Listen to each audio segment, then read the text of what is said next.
Olá, alunos, tudo bem com vocês? Lembrando que eu sou o professor Gustavo, professor de Geografia, e eu vou explicar para vocês nesse momento o capítulo 1 do livro do nono ano do Ensino Fundamental. No Ensino Fundamental, neste ano, nós vamos estudar o continente europeu, a Ásia e a Oceania. Começaremos então com a Europa. Eu não estou aqui com a minha imagem aparecendo, mas eu gostaria muito que você acompanhasse essa videoaula com um caderno, registrando as suas observações e até mesmo com o seu livro, porque esses slides seguem a sequência do seu livro. Está aqui a minha foto no slide para que vocês possam me ver presente em todo momento, tá bom? Bom, gente, observe este mapa para falarmos da Europa. Perceba este mapa onde está a linha do Equador. Olha que eu vou colocar um risco, não tão reto assim, mas eu vou passar um marca-texto na linha do Equador. Vocês podem perceber o hemisfério norte e o hemisfério sul. Olhe como o hemisfério norte está muito maior do que o hemisfério sul. Perceba, por exemplo, a Groenlândia, que ela está muito maior do que a América do Sul nesse mapa. E o continente, por sua vez, também está muito grande em relação aos outros continentes no mundo. Por exemplo, se a gente comparar o continente africano, né, está praticamente do mesmo tamanho que o continente africano. E se a gente for olhar a medida, a Europa é muito menor do que a África ou até mesmo do que a América do Sul. Por que então a Europa está tão grande? Por que o hemisfério norte está tão grande a dimensão dos países em relação ao hemisfério sul? Esse mapa é um mapa do século XVI, elaborado por um geógrafo chamado Mercator. O Mercator ele elaborou um mapa para o período das grandes navegações, né? Os navegadores ali do século XV que estavam desbravando pelo mundo. Por sua vez, o Mercator acabou supervalorizando o continente europeu, né? O famoso eurocentrismo, né? Uma visão eurocentrista do mundo, em que a Europa ocupa a parte central e superior do mapa mundi. Uma vez, inclusive, que os europeus, as nações europeias e seus governos consideram-se as nações mais civilizadas do mundo. Por isso, então, que ele enaltece o continente nesse mapa, e esse mapa é o que pegou, né? Esse mapa do Mercator é o mapa mais visto e utilizado em livros didáticos e o que a gente mais visualiza em nossa mente quando se trata do mapa mundi. Mas ele traz essa visão ideológica da superioridade do continente europeu. Mas, bom, essa visão do continente europeu é uma visão à toa? Não, nós sabemos, inclusive, da extrema influência do continente europeu pelo mundo. Eu também quero mostrar para vocês, neste mesmo mapa, os limites do continente europeu. Você pode ver, por exemplo, ao norte está o Oceano Glacial Ártico. Ao sul estão os mares Mediterrâneo, Negro e Cáspio. Olha, eu estou passando aqui no mar Mediterrâneo para vocês poderem observar. Ao leste estão os Montes Urais. Inclusive, são os Montes Urais que separam a parte da Rússia que está no ocidente da parte da Rússia que está no oriente. E a oeste, o Oceano Atlântico. São esses os limites do continente europeu. Vamos aqui ver algumas características do continente europeu. Eu quero mostrar isso para vocês. O continente europeu é o palco das civilizações grego e romana, né? Civilizações que influenciaram a formação do mundo ocidental, disso que nós chamamos de cultura ocidental, que tem a ver com o nosso idioma, com a filosofia, com as bases científicas. Nós herdamos isso da Europa. Inclusive, quantas palavras em grego nós usamos no nosso dia a dia, inclusive a própria palavra geografia. Também nós podemos perceber outras questões a respeito do continente europeu, como o período das grandes navegações. O continente europeu foi o que desbravou o mundo com as grandes navegações, né, com a intenção, inclusive, de colonizar outros continentes. as nações americanas, elas têm em sua cultura, em sua religião, na própria estrutura da sociedade, a influência da estrutura da sociedade europeia. Essa divisão dos poderes, o poder executivo, legislativo, judiciário, por exemplo, que também acontece no Brasil, acontece nos Estados Unidos e começou ali no continente europeu. O continente europeu foi o berço da primeira revolução industrial, né, que aconteceu ali na Inglaterra no século XVIII. Então, esse aprimoramento tecnológico que transformou o mundo, não foi apenas uma máquina na indústria, foi uma mudança cultural que trouxe na sociedade e de grandes transformações da natureza. E as potências pioneiras que formaram a primeira divisão internacional do trabalho foram as potências europeias. Foi a partir do domínio europeu que se estabeleceu metrópole e colônia, que se estabeleceu nações industrializadas e nações agrícolas. E, obviamente, os europeus exercendo a influência nessa questão comercial internacional. Essa influência europeia, inclusive, se deu nos seus projetos imperialistas, como, por exemplo, o período de domínio do continente africano, a partilha da África.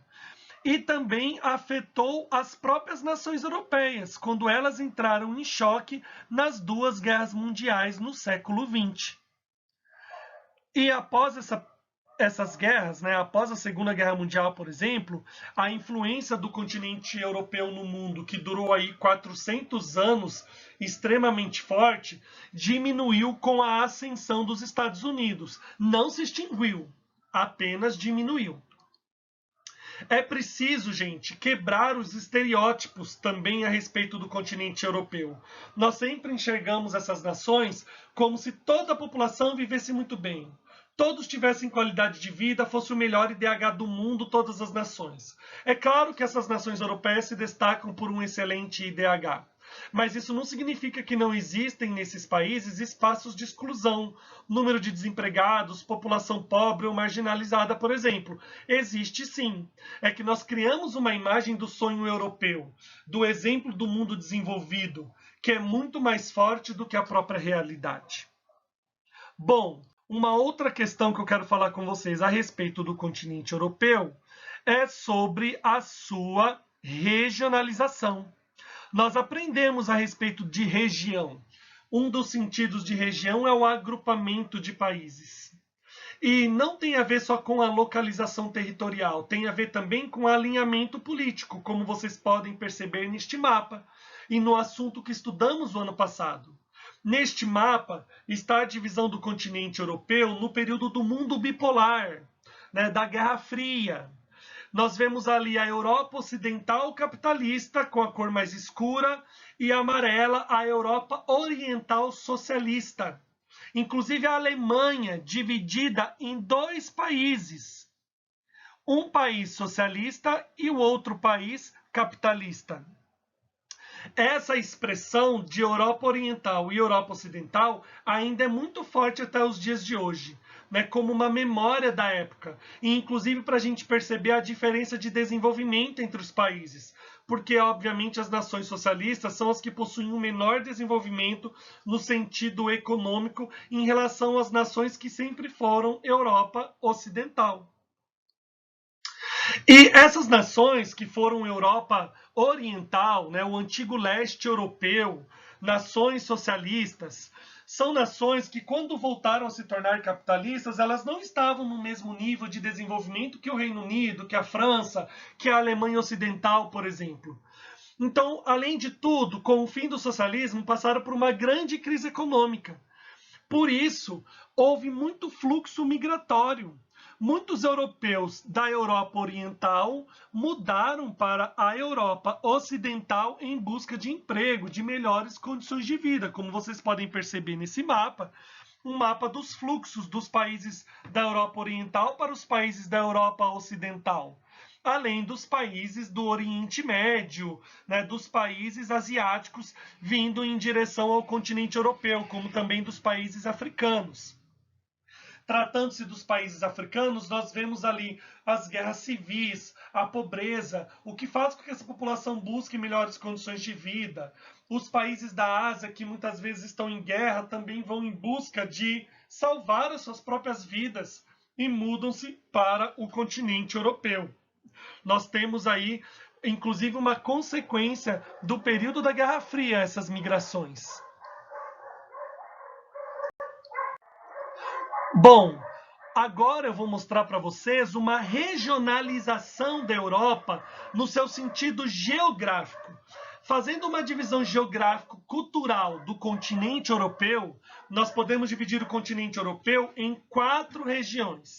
Europa do Sul, que está de amarelo, também pode ser chamada de Europa Meridional. Europa Ocidental, que é a cor verde. Europa Oriental, a cor laranja. E Europa do Norte, ou Europa Setentrional, a cor roxa. Nós podemos perceber no seu livro didático algumas características dessas regiões. Olhe a Europa Ocidental, de cor verde, eu estou indicando com a seta verde. São os países mais industrializados e com o melhor desenvolvimento econômico da região. Por exemplo, a Alemanha, Reino Unido e França fazem parte dessa região europeia. São as maiores economias do mundo e do continente europeu. São países muito ricos. E culturalmente falando, há um predomínio da cultura germânica e britânica sobre eles, além de serem países mais frios, países menos ensolarados. De amarelo, nós podemos ver ali a Europa Meridional, são os países que banham o mar Mediterrâneo. Os seus climas são mais amenos do continente europeu, né? São menos frios do que a parte norte do continente europeu. Esses países possuem o litoral ali no continente, esses países possuem o litoral ali no mar Mediterrâneo e essas praias acolhem muitos turistas, como nós podemos perceber na Grécia, por exemplo, e até mesmo na Itália. E culturalmente falando, são países de origem greco-romana, né, de cultura latina. E são pessoas bem expansivas, comunicativas e que se destacam nas artes e na culinária. É só a gente pensar na Itália quando se trata de culinária.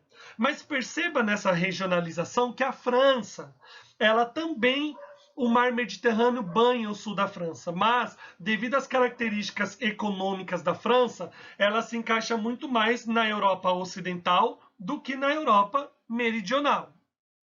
Bom, podemos continuar observando aqui, né, de cor laranja, a Europa Oriental ou leste europeu. São países do antigo bloco socialista.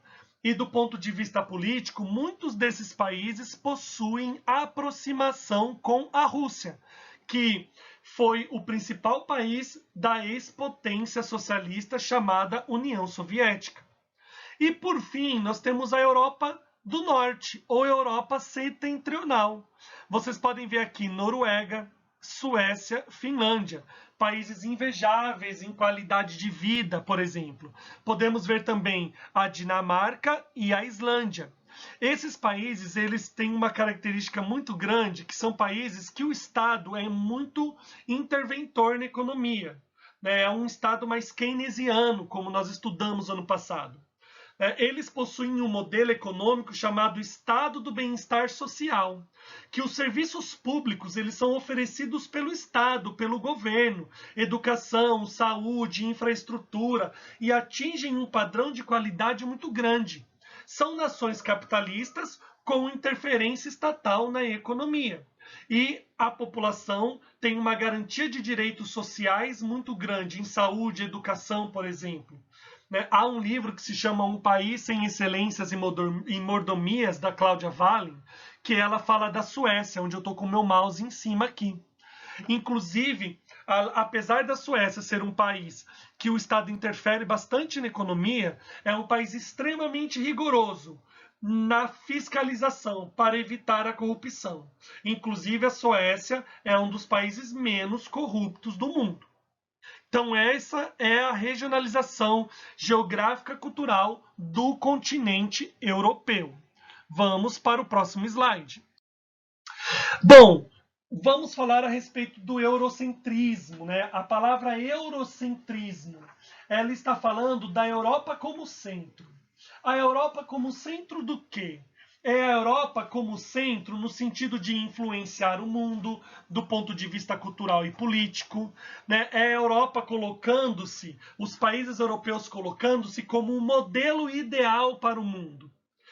Inclusive pelo fato de muitas inovações terem vindo dos países europeus, como nós vimos a primeira Revolução Industrial, ou questões culturais e econômicas.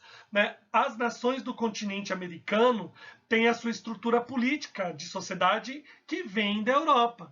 Então, em questão de sociedade moderna, a importância da Europa é realmente inquestionável, como as matrizes filosóficas da sociedade ocidental, a partir de pensadores da Grécia, quando a gente vai falar da filosofia, né, uma área do conhecimento que trata sobre como pensamos, né, que vai falar sobre questionar para encontrar a verdade, a busca científica das coisas. Essa forma de pensamento vem dos gregos, por exemplo, né? Aristóteles, Platão, nós temos aí muitos filósofos gregos. Nós também temos a cultura latina disseminada desde o Império Romano, né? O Império Romano que dominou o sul da Europa, o norte da África e o Oriente Médio.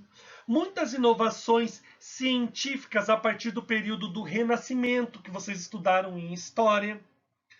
E também o que nós chamamos hoje de globalização, que é o aumento do contato entre as nações, contato econômico, cultural, contato de pessoas indo de um país para outro.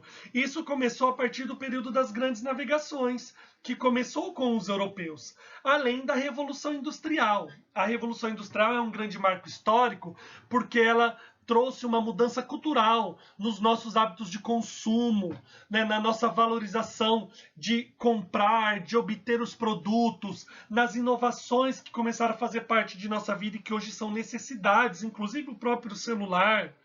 E as mais importantes teorias socioeconômicas do mundo dos últimos séculos vieram do continente europeu e de pensadores do continente europeu, como o capitalismo, o comunismo e o anarquismo, né? Correntes, teorias socioeconômicas que vocês estudam em história e também em filosofia.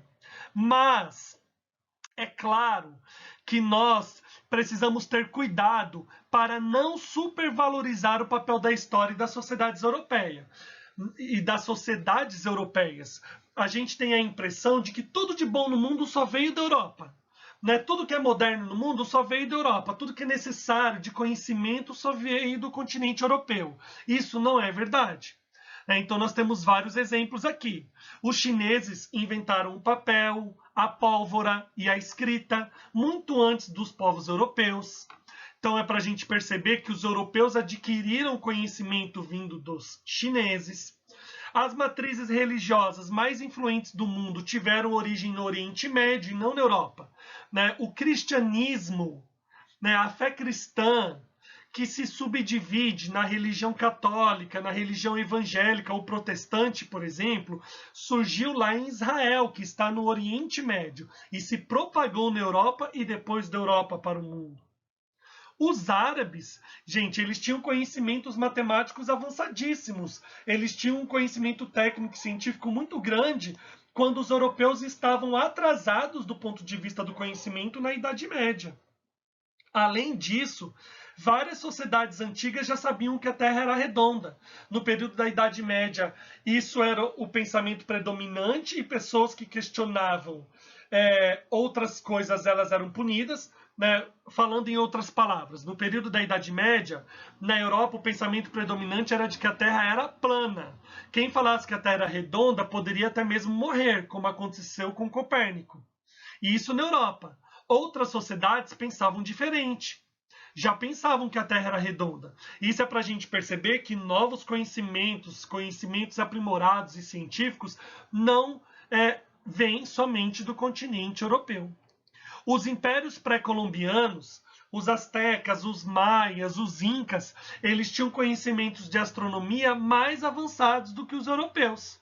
E por que os europeus dominaram esses povos do continente americano, inclusive dizimaram muitos deles, porque os europeus foram derrotados os povos pré-colombianos foram derrotados porque os europeus dominavam a pólvora. Eles dominavam a arma de fogo. Então os povos pré-colombianos foram derrotados, pois não dominavam o uso da pólvora. Ok, galera? Assim, é importante perceber que o eurocentrismo é, sobretudo, uma construção histórica repleta de ideologia. Trata-se de contar a história do ponto de vista dos conquistadores e colonizadores, supervalorizando as influências por eles trazidas e diminuindo o papel das demais culturas. Então, o eurocentrismo é uma tentativa que muitas vezes os europeus conseguiram nos convencer de que a forma que eles pensam o mundo, de que a forma que eles pensam culturalmente, politicamente, é melhor do que dos outros povos. E por que eles usam esse discurso? Que é uma maneira para eles poderem justificar que eles tinham razão em ter colonizado outros povos, de que as outras culturas são inferiores à da cultura europeia. Então o eurocentrismo ele também carrega essa ideologia. Por isso que é importante nós compreendermos isso. Nós precisamos compreender que a Europa é um continente extremamente influente na história do mundo, com pontos positivos, mas também carrega ideologia no sentido negativo de que eles são superiores a outros povos, quando não há povos superiores ou inferiores, existem povos com culturas diferentes. Bom, gente, é isso que se trata essa nossa primeira aula, o capítulo 1 da Europa. Agora eu quero que vocês realizem os exercícios, inclusive a questão invertida. Os exercícios de todas as páginas do capítulo 1. Página 12, página 13, nós temos perguntas. Nós também temos uma questão invertida na página 20 e os exercícios da página 21 e 22. Realizem, se dediquem e qualquer dúvida nós tiramos em uma próxima aula. Um abraço para vocês.